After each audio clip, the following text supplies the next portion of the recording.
faut qu'on parle d'un truc. C'est le dernier jour aujourd'hui. Ah, je sais pas si on voit bien comme ça. Avec, on est bien là à Hawaï. Dernier jour de conf aujourd'hui à Hawaï.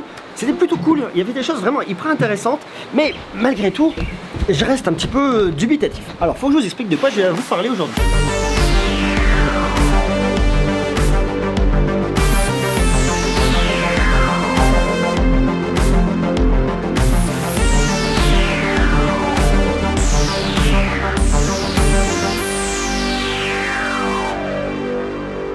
Qualcomm fait les processeurs, les Snapdragon, j'en ai déjà parlé dans ma vidéo d'avant. Qualcomm fait également des processeurs pour ordinateur. Vous avez ce qu'on appelle les Always Connected PC, Always On. Il y a notamment la puce 8C X qui est plutôt sur le haut de gamme, qui vous permet d'avoir un PC. Vous allez pouvoir ouvrir, il allumer, vous le refermez, vous ne l'éteignez pas comme un ordinateur classique. Il peut durer plusieurs jours d'autonomie.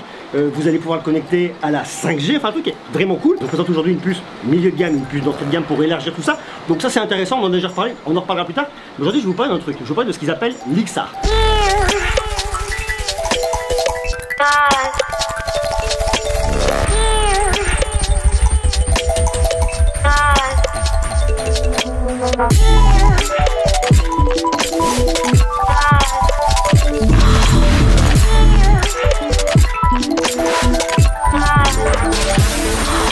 L'XR, ça regroupe la VR, donc la réalité virtuelle, et la R, la réalité augmentée. On a tous ces deux mondes-là qui se retrouvent, qui peuvent se mélanger ou pas, et ça donne l'XR. Maintenant, la question c'est, est-ce que l'XR a vraiment un avenir? Est-ce que l'XR peut marcher? Est-ce que l'XR a sa place ou pas? Si vous avez déjà une opinion là-dessus, vous pouvez la marquer en bas en commentaire. Moi, je sais pas. Je suis un peu dubitatif. Je trouve que la promesse faite, ça bouge, la table bouge un peu. La promesse faite par l'XR est vachement intéressante parce qu'en fait, au-delà de la réalité virtuelle où on connaît vraiment l'usage de gaming, je vous ai emmené sur un autre usage là, cet été, je vous ai emmené au festival à Arles, le festival de réalité virtuelle de Arles. Ça permet de voir des films, ça permet d'avoir une autre approche, c'est assez intéressant. Mais si on mélange notamment la réalité augmentée et la réalité virtuelle, on a des choses cool. Alors, pas de nouvelles, bonne nouvelle. Alors toi, tu disparais comme ça et on te revoit revenir un autre jour. Hein. Mais c'est pas grave, parce que j'ai travaillé comme un kekos et en même temps, je trouvais que j'étais énorme, donc j'ai décidé de pas manger pendant 24 heures. Hier soir, il a pas mangé, il est parti. Tu nous as fait très peur, Pépé. Pendant 24 heures, je ne les ai pas mangés parce que je me trouve énorme. C'est ça. T'as besoin d'un petit régime, tu manges pas, ouais. J'ai peur que l'avion ne décolle pas. Je vais avoir un gros cul. On a pas marre de travailler ou de faire semblant de travailler. Arrête. Tu crois qu'on voit pas ce que t'es en train de faire? Attends, je me remets en place. Attends, on regarde où là? Regarde où, tu regardes là, tu regardes pas l'écran là. Mais ouais, regarde pas l'écran, regarde pas l'écran. Non, je regarde là. Ouais, regarde là. Ça va? Ça va et toi? Il pose. Le mec, quand tu l'as qui va. Ouais, j'ai pas l'habitude, j'ai pas l'habitude. J'adore. Ça va? Oh le truc de ouf. Toi t'es un mode plus sérieux toi. Ouais, moi je bosse vraiment, mais il y a des mecs qui ont des passions, il y a des mecs qui ont un métier. C'est ça, il y a des gars qui viennent juste pour travailler. Bon, c'est un peu triste, mais c'est comme ça. Félicitations monsieur. Merci. Bravo, bravo. Quand on est sur une niche, on est sûr d'être le number one. C'est ma technique. Rappelle-moi pour qui tu bosses. À l'usine digitale, un média assez pro, assez en mode analyse économique de marché, bref, les trucs qui ne vous intéressent pas, mais ça intéresse les gens. Les gens qui ont plus de 30 ans, qui se font chier, bah voilà, dites si vous connaissez en bas en commentaire et si vous lisez. Comme ça, mais allez lire, c'est très bien. Allez lire. Il faut vraiment se dire que, en fait, on va l'imaginer, mais pas en passant par un ordinateur. Vous n'avez pas votre câble, branché ordinateur, ou c'est la carte graphique de votre ordinateur qui fait le taf. On n'est pas là-dessus. On est vraiment sur des casques indépendants, comme l'Oculus Quest que je vous ai présenté il y a quelques temps, qui repose sur le Snapdragon 835. Là, on est sur des nouvelles puces. Une nouvelle puce qui a été présentée par Qualcomm, c'est la XR2 qui est 5G. Truc vraiment cool. Donc vous avez un casque qui est autonome, vous le reliez à votre smartphone en 5G, vous êtes cool, vous connectez, pour tout vous voulez, avoir de la réalité augmentée, avoir de la VR de façon beaucoup plus simple, sans câble, de façon portative grâce à votre smartphone, et ça, c'est vraiment hyper cool. Alors il y a des usages de dingue. Il y a des usages pour tout ce qui va être professionnel, notamment pour la santé. Un médecin va pouvoir avoir de la réalité augmentée pour une opération. Ça peut être vraiment hyper intéressant. S'il y a besoin d'un support, pourquoi pas. Ça peut être aussi intéressant pour de l'entretien, pour des centrales nucléaires. Il y a pas mal de choses comme ça. Pour de la mécanique, pour beaucoup de points. Donc, pour l'usage professionnel, on en a. Pour le retail, il y a des choses qui sont aussi hyper intéressantes. Il y a le côté divertissement. Mais on voit qu'on peut aller beaucoup plus loin. Imaginez par exemple, vous arrivez avec votre smartphone, vous êtes connecté avec votre casque de réalité augmentée. Mieux vaut avoir des lunettes, c'est hyper transparent, vous avez les mains libres, et là vous allez avoir de la réalité augmentée. Vous arrivez, vous allez voir un match, et bien imaginez, je sais pas, il y a une action qui se passe, vous pouvez voir le replay, vous pouvez voir toutes les statistiques de but du joueur, ou il l'avoir sur l'écran je ne sais où, et bien vous les avez directement dans vos lunettes, ça peut être cool, ça peut être aussi intéressant dans un concert, enfin, il y a pas mal d'usages. Maintenant la question qu'on se pose c'est, est-ce que c'est prêt aujourd'hui ou non? Salut Myriam. Salut. Est-ce que tu peux te présenter déjà dans un premier temps, savoir qui tu es, ce que tu fais? Je m'appelle Myriam Jouard, je fais un podcast qui s'appelle Mobile Tech Podcast à mobiletechpodcast.com. Okay. C'est basé en anglais et je suis basé aux États-Unis. Et j'ai principalement le podcast avec un channel YouTube aussi avec. Ouais, ok, top, super. Je veux savoir ce que tu as pensé toi de la XR, de ce qu'ils ont dit aujourd'hui, quelle est ta vision là-dessus? Bah écoute, avec Qualcomm, le truc sur l'XR, c'est que c'est toujours la même chose. Hein. Ça fait 10 ans qu'ils nous montrent de l'XR et ça fait 10 ans qu'on n'a pas vraiment encore de l'XR. Hein. Ouais. Ça veut dire like, la VR, la MR et la AR, tout mélangé ensemble. Je ne veux pas dire ça de façon comment dire, négative, mais bien sûr il y a des applications de business qui sont tout à fait valides, ouais. Mais c'est pas vraiment encore commencé à venir vers le consommateur. Tu vois, grand public, tu veux dire, on n'est pas encore prêt. Voilà. Et je pense, bon, il y a eu des exemples, de bons exemples comme Oculus Go et Oculus Quest. Et bien sûr, HoloLens utilise la plateforme Qualcomm maintenant aussi, mais c'est pas vraiment encore trop répandu, quoi. C'est ça le problème. Et je pense qu'il va y avoir un moment, un tipping point, on dit en anglais, où ça va vraiment commencer à être intéressant pour les consommateurs. Et c'est ça qui m'intéresse, mais chaque année, je vois l'évolution de ce que fait Qualcomm et c'est une très bonne évolution. Je veux dire, il faut que quelqu'un fasse ce travail, mais je pense qu'on n'est pas encore au point où les consommateurs vont pouvoir vraiment s'exciter à ce niveau-là. Je crois que l'arrivée de la 5G va permettre de faire évoluer ça. Ça va aider à mon avis, ouais. Mais le problème c'est l'apparence et le poids de ces produits. Les gens, écoute, ils veulent pas. Moi, dès que je mets un truc VR sur ma tête, au bout de 15 minutes, j'ai fini. Hein. Et ça n'a rien à voir avec la qualité de la vidéo, c'est parce que c'est trop lourd, je sue, c'est pas confortable. Ouais. Et je pense que les gens, ça les emmerde, quoi. Voilà. Ouais. Alors, s'ils peuvent résoudre ça avec une paire de lunettes comme ça, ouais. Qui deviennent opaques ou quelque chose dans ce style-là, ça serait une meilleure idée. Et à mon avis, personnellement, je pense que le VR, c'est vraiment une étape vers le AR. Et le AR, c'est l'ultime. Que tu couvres tes yeux et tu as du VR, quoi. Voilà. Ouais, et donc, dès qu'on peut avoir des lunettes comme ça, qui sont complètement indépendantes, qui se connectent sur 5G, ça va peut-être devenir un peu plus viable. Donc, à mon avis, Apple va peut-être nous surprendre un jour avec quelque chose comme ça, ouais. Parce qu'ils sont très forts à ça. Hein. Ils vont suivre la chose et puis ils vont nous faire quelque chose de vraiment spectaculaire. Ou peut-être quelqu'un d'autre va venir, Samsung, on ne sait pas.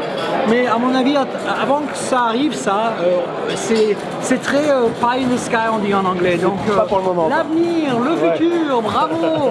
Et je veux pas être méchante vers Qualcomm parce que je pense qu'il faut faire cette recherche, il faut faire ce travail. Ouais. Mais chaque année, ils mettent ça sur un pédestal un peu trop spectacle, quoi. Hein, parce que je pense que c'est vraiment pas prêt encore pour les consommateurs.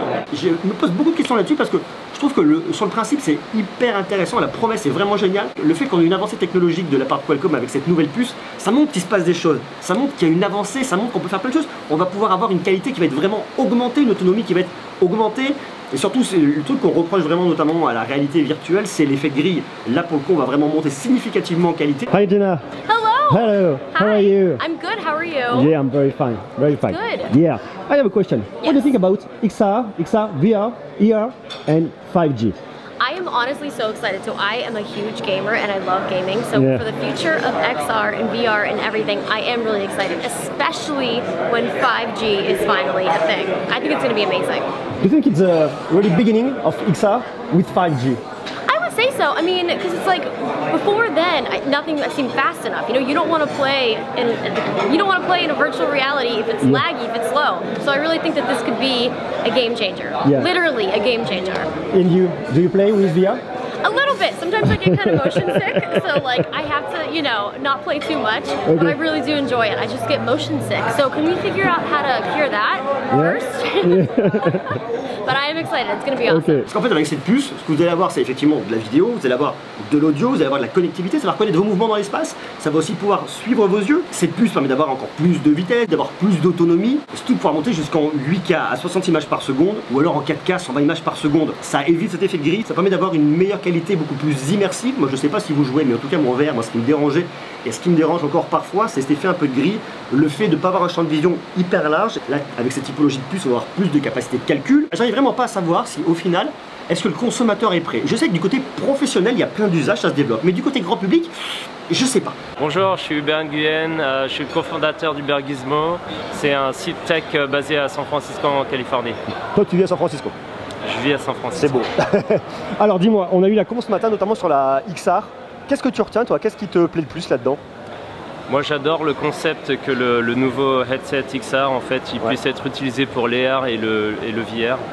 Et en fait, c'est vachement pratique parce que au bureau, j'ai des headsets de toutes sortes. Ouais. Et j'aimerais bien un peu centraliser tout ça. Et c'est vrai qu'il y a des moments où on voudrait peut-être faire du XR. Par exemple pour réparer quelque chose, et à un autre moment on peut jouer avec le même genre de headset en étant complètement en immersion. Ouais. Et ça pour moi c'est un gros jump en avant. C'est le fait de tout unifier en fait. Oui, quelque part c'est un peu l'aboutissement de tout ce cheminement de X-Reality en quelque chose qui va devenir peut-être plus stable. Et tu penses que toi la réalité augmentée, la 5G, c'est quelque chose qui va emmener la réalité augmentée plus loin, ça va la démocratiser? Bah déjà, si tu arrives à enlever les câbles, c'est quelque chose qui démocratise automatiquement parce que c'est quand même vachement embêtant de devoir avoir le PC, de tout connecter et ça limite vachement le mouvement. Ouais. Et en plus, on sait qu'à partir du moment où ça devient mobile, ça va devenir moins cher et forcément ça va se démocratiser. Ouais. C'est juste trop pratique pour ignorer. Je trouve ça vraiment génial parce que ça montre une vision de la société à l'avenir. Alors, pas une société qui s'enferme en jouant tous avec le casque de réalité virtuelle où on se parle pas, mais l'idée, vous savez, comme un peu ce qu'on avait avec les Google Lens il y a quelques années. Mais si on passe un petit peu au côté intrusif dans la vie privée, le fait d'avoir des informations augmentées, le fait par exemple de se balader dans la rue et d'avoir son Google Maps qui vous dit tourne à droite, tourne à gauche, quand vous êtes touriste, ça c'est tel bâtiment. Vous pouvez avoir en plus l'audio qui vous explique. Imaginez, vous allez dans un musée par exemple, vous avez vos lunettes, et bien vous avez toutes des informations sur les tableaux. Enfin, c'est un vrai sens. C'est vraiment hyper intéressant. Et j'ai l'impression qu'on n'y est pas encore. Je sais pas, est-ce que ça pourrait vous intéresser, vous? Est-ce que vous pourriez vous projeter en tant que consommateur à l'avenir d'avoir des lunettes que vous pourriez utiliser, pourquoi pas avec des verres correcteurs, mais sans verres correcteurs, avec de la réalité augmentée? Est-ce que vous pourriez vous projeter là-dedans? Moi je suis hyper enthousiaste, c'est pas pour maintenant, c'est pas pour 2020, c'est le début, on commence à entreapercevoir d'abord tout ce qui va être B2B, ensuite le B2C, mais je trouve ça hyper intéressant. Monsieur Pépé, ça va monsieur Pépé? Le Aurélien, On se filme. c'est le Inception des youtubeurs et des journalistes. Voilà le seul melting. T'es caché derrière, on ne voit plus. Ah c'est vrai en plus. C'est vrai.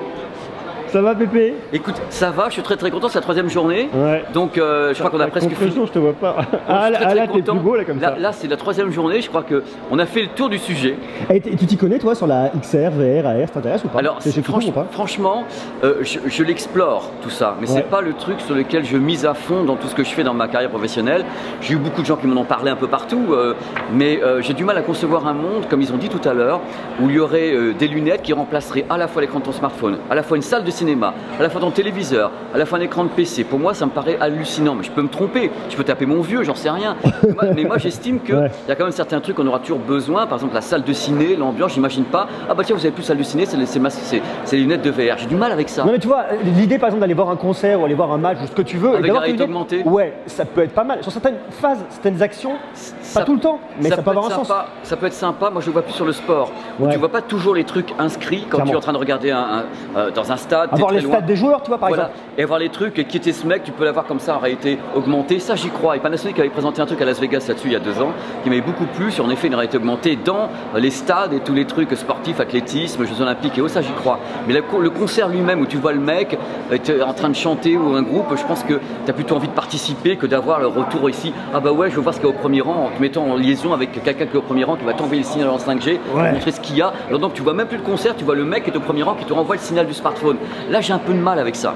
Mais encore une fois, je peux taper mon vieux, mais l'avenir dira. Mais pour le concert musical, je pense que c'est peut-être pas la solution, mais pour les stades, pour le sport, ouais, ça peut. Il y a un truc à faire. Ok. Mais salles de cinéma, restaurant des salles de cinéma, bordel. Merci monsieur. C'est beau. Tu tournais vraiment? Oui. Dites-moi ce que vous en pensez en bas en commentaire. Est-ce que vous pourriez vous projeter là-dedans? Est-ce que vous voyez des usages? Qu'est-ce que vous imagineriez comme usage? Et puis est-ce que ça pourrait vous botter? Tout simplement, oui ou non? Marquez-moi tout ça en bas. On continue à parler de tech. On se retrouve demain, probablement demain. Il y a plein de choses. Avec le voyage à Hawaï, j'ai pas pu poster tous les jours. C'était un petit peu compliqué parce qu'il y a beaucoup de cons, beaucoup de choses à faire. Donc voilà, au moment, c'est un peu plus dur, mais on va repartir sur une vidéo par jour extrêmement rapidement. Sur ce, je vous embrasse. Je vous donne rendez-vous. Allez, presque demain. On verra. Allez, je vous embrasse. Ciao.